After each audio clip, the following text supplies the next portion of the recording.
నివేదిక సిడబ్ల్యూసీ నివేదిక నేనే ఇస్తే కదా, ఎన్డీఎస్ఏ రిపోర్ట్ నేనే ఇస్తే కదా, ఇప్పుడు నాకు రెండు ఇప్పిస్తే మీకు పంపిస్తా.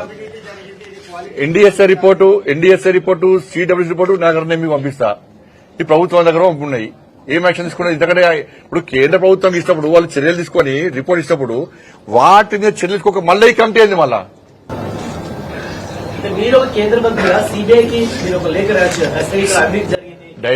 డైరెక్ట్ సిబిఐ వచ్చే అవకాశం ఉంటే ఇప్పటికీ ఎవరు మిగిలిపోతుంది. రాష్ట్ర ప్రభుత్వం సిబిఐని కోరాలి కాబట్టి విచారణ కోరాలి ఆగుతున్నాం. లేకుంటే గిన్ని రోజులు ఎందుకన్నా, గిన్ని రోజులు ఆగుతాం మేము కాంగ్రెస్ పార్టీ లెక్క. కోరాలే.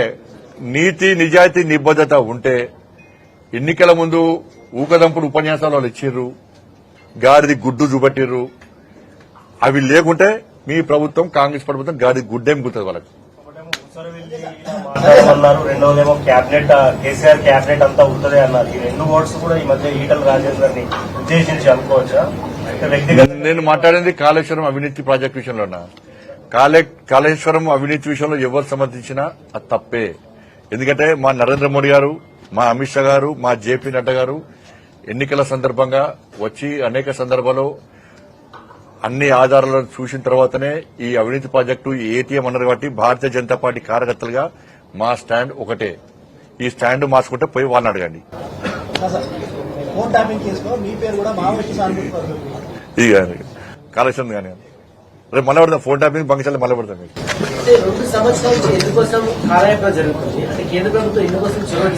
కేంద్ర ప్రభుత్వం ఏంటంటే కేంద్ర ఎన్డీఎస్సీ రిపోర్ట్ ఇచ్చింది, సిడబ్ల్యూసీ రిపోర్ట్స్ ఉన్నాయి. కేంద్ర ప్రభుత్వం నివేదికలు పంపింది కదా. నివేదికలు పంపడం రాష్ట్ర ప్రభుత్వం మన కమిటీలు పెడుతున్న విచారణ కాలయాపన ఇస్తుంది కదా. కేంద్ర ప్రభుత్వం ఇచ్చిన దాన్ని ఎంక్వైరీ చేసి ఆ రిపోర్ట్ మీద చర్యలు తీసుకోవచ్చు కదా.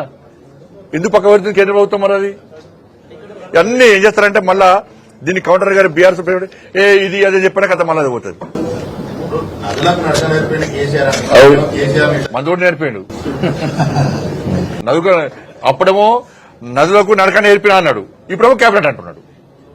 అప్పుడేమో నదులకు నడవాలి, ఎట్లా వంక నడవాలని చక్క నడవాలని అని నేర్పినప్పుడు అప్పుడు ఇంజనీర్ ఆయనే. ఇప్పుడు నాకేం సంబంధం క్యాబినెట్ అంటున్నాడు. ఇప్పుడు నదులకు బ్యారెల్ నింపింది ఆయనే, బ్యారెల్ కట్టింది ఆయనే. నాకంటే పెద్ద ఇంజనీర్ ఎవరు అన్నారు? ఈ క్యాబినెట్ అంతా పట్టే డమ్మినే వేసి పడేసిండు. నదులకు నడక నేర్పిన కేసీఆర్ ఇవాళ క్యాబినెట్ మీద ఎందుకు నేరాన్ని నెడుతున్నాడు? అధికారులను కూడా ఎందుకు నేరం నెడుతున్నారు? నదులకు అప్పుడున్న మాట మీద కేసీఆర్ ఎందుకు కట్టుబడలేడు? ఇవాళ నేనే ఇంజనీర్ను, నేనే డాక్టర్ అన్న కేసీఆర్, నదులకు నడక నేర్పిన కేసీఆర్ ఆ మాట మీద ఎందుకు కట్టుబడలేడు? థ్యాంక్ యూ అన్న. ఒకటి సంజయ్ గారు, ఇంకొక చర్చ సాగుతుంది. బీఆర్ఎస్ సాయంలోనే పెండింగ్ ప్రాజెక్ట్ అది పూర్తయిన తర్వాతనే కదా సాగునీరు పెరిగింది. ఎగ్జాంపుల్ బిట్మాలలో కాంగ్రెస్ చేయలేదు, మేము చేశాం కాబట్టి సాగునీటి అవసరాలు పెరిగినాయి, సాగునీరు పెరిగిందని చెప్తున్నారు. ఇప్పుడు సాగు కానీ ఇప్పుడు ఏం పెరిగింది చెప్పారు నాకు, ఎక్కడ చూపెట్టాలి కదా. ఇప్పుడు మళ్ళీ అదే చెప్తున్నాను.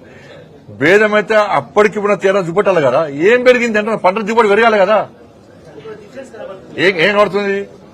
పంట తగ్గాలి. ఇప్పుడు పంట దిగుబడి తగ్గాలి. తగ్గుతప్పుడు ఏమనుకుంటాం? పంట దిగుబడి ఇంకేం చేస్తారు? మరి ఇంకేం చేస్తారు చెప్పండి. ఇంకా ఏం చేద్దామని చెప్పండి మీరు.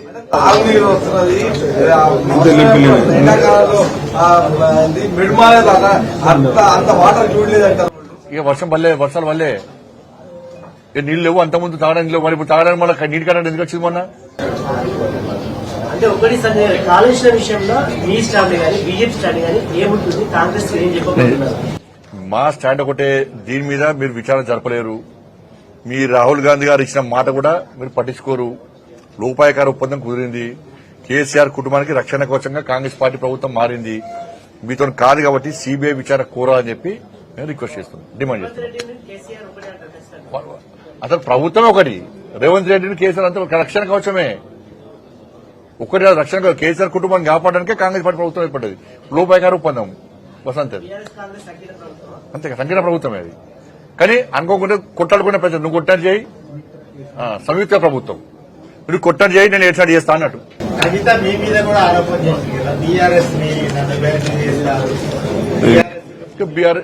మేము కుటుంబ పార్టీకి వ్యతిరేకం, అవినీతి పార్టీకి వ్యతిరేకం. ఈ దేశంలో వారసత్వ పార్టీలకు వ్యతిరేకంగా ఏర్పడినటువంటి ఏకైక పార్టీ భారతీయ జనతా పార్టీ. అటువంటి పార్టీ తెలంగాణ రాష్ట్రంలో ఒక కుటుంబ పార్టీతోని, ఒక వారసత్వ పార్టీతోని, ఒక అవినీతి పార్టీతోని ఏ విధంగా చేస్తాం? అప్పుడు ఏం జరిగిందంటే ఈమె అరెస్ట్ కాకుండా ఉండడానికి బీజేపీలో కలపని చెప్పి వీళ్ళే ప్లాన్ చేశారు. కానీ మేము దర్జాపులో అనేయాలి.